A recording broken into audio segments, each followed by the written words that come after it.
DJ Chuck T. Down south slanging.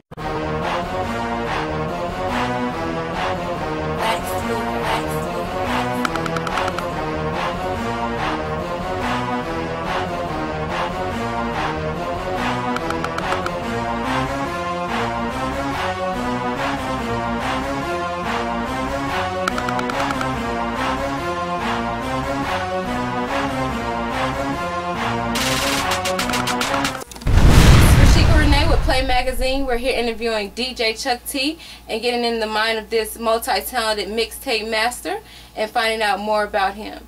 And how are you doing today? I'm doing alright. Can't complain. Everything is good. And where were you born and raised? I was born in Orlando, Florida, actually. My pops was in the military. And from there, we moved to Charleston, South Carolina. And I was probably a couple months old, you know what I'm saying? That's where I've been ever since, you know, well, up until about 3.5 years ago when I moved here to Charlotte. Okay.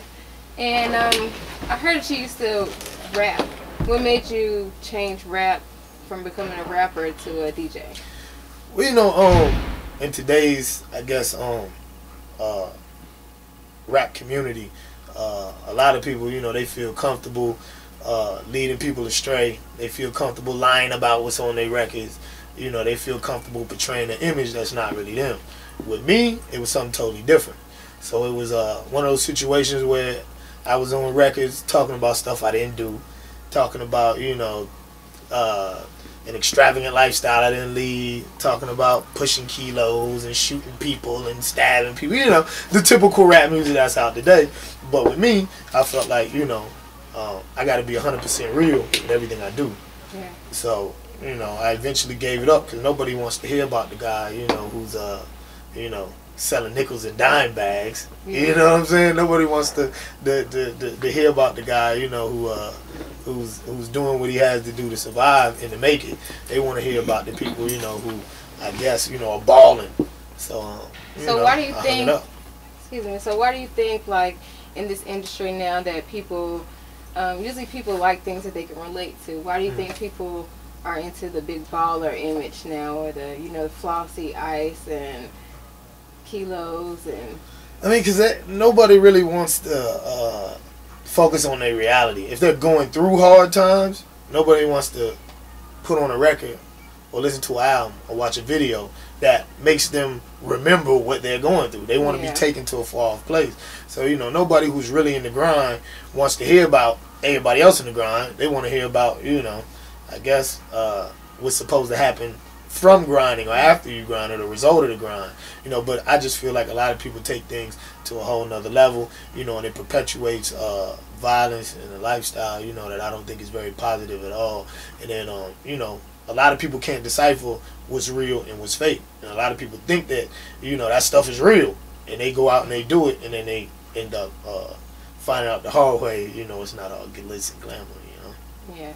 Well, speaking of grinding, you are, let's see, very prominent when it comes to releasing your mixtapes, and it says you released over, I think it was 50 release tapes in 2004, or like, what sets you apart from other people who are just maybe releasing some here and there, or like, is your grind different from anyone else's? I mean, I don't know. I guess it's a matter of conditioning.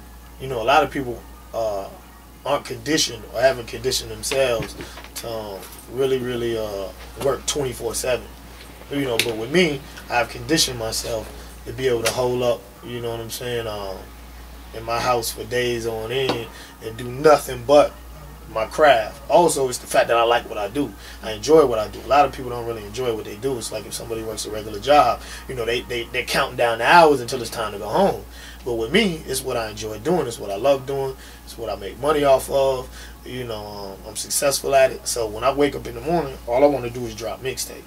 You know, when I go to sleep at night, that's all I dream about. What I'm going to do tomorrow when I wake up, you know. Okay, okay. And what are some of the top DJs that kind of inspired you to, you know, want to push that hard and become the successful DJ that you are? Oh, man. Wow. I mean, that's a hard question because a lot of my influences weren't big DJs. A lot of my influences were people on a local level. the people who I grew up around and who I work with, such as DJ D Nice out of Charleston, B Lord who's out of Charleston, who's now in Columbia, DJ Cool who's also in Charleston. You know, those were the people who I looked up to at the time whenever I was first starting to DJ. You know, and I was like, wow, I want to be like them. You know, because they were the ones doing all the parties, doing all the mixtapes. You know, and then once I finally got to a point where, you know, I was on their level, you know, it was people like Clue, K Slay, DJ Drama, people like that, you know, who motivated me to take it to another level, you know. Okay.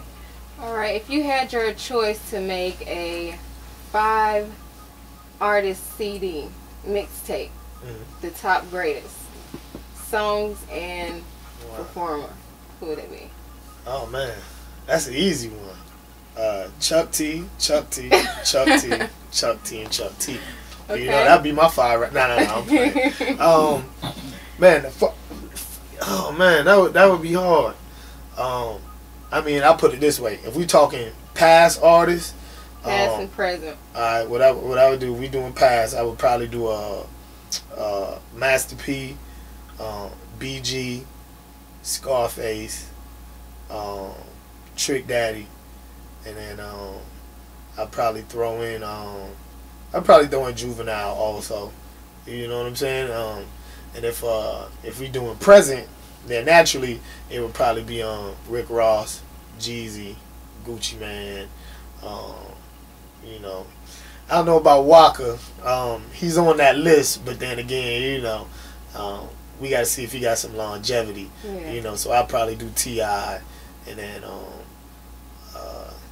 like I said, Waka is a given, so he don't really count as of right now. But then I'll probably throw in somebody like Betty Grind and King Carter. You know what I'm saying? Throw in some of my local artists who I work with, you know, whose music I appreciate. You know? Now I was just about to get to that. I noticed like in a lot of your mixtape you'll throw in some local artists on there. Like I really respect that. Like what made you decide I'm gonna put my local artists in, you know, with the T.I.s and the Jeezy and the... Well, you know, the Carolinas is a very funny market. We have a lot of people here who are talented. We have a lot of people here who get record deals, but the brakes usually get pumped on their careers when it comes to exposure. We don't have a lot of DJs who you know, who focus on helping the independent artists from here get their music out. And then with me being a rapper at one point in time, I understand what they're going through as rappers. So you know, I'm in a position to help, so I help. Plus man, there was a time when, you know, I used to be real heavy in the music industry. You know, I used to deal with a lot of record labels. I used to deal with a lot of artists from you know, Atlanta, Miami, Texas.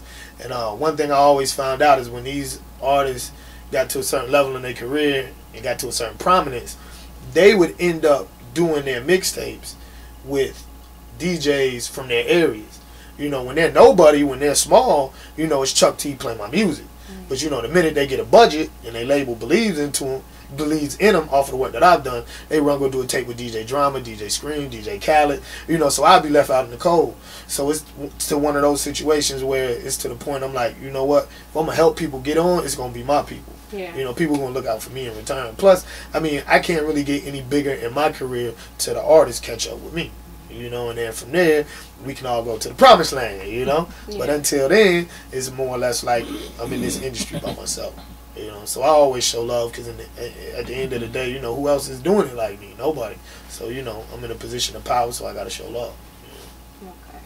So do you actually believe like this industry is, like a lot of people might hate on a certain artist, do you think this industry needs to be where you're helping each other get to a higher level, or is it better just to go separate and do your own thing? I mean, it depends on how you look at things. I feel like, you know, a lot of people in the Carolinas, they always scream the unity situation. We're not on because there's no unity. But I feel like, you know, the people who I deal with and who I interact with, you know, they always are reaching out to other artists, you know, and they're always trying to collab with other artists. I feel like the unity situation should be basically centered around the elite, because you can't have artists who are multi-talented, you know, and producers who are multi-talented working with people who aren't talented at all. You know, and I think that's what people focus on whenever they say unity. They want everybody to work with everybody, and it's not going to work that way. So, you know, I think the elite need to unify with the elite, you know, and the whack artists, you know. I mean, you gotta let them fall by the wayside.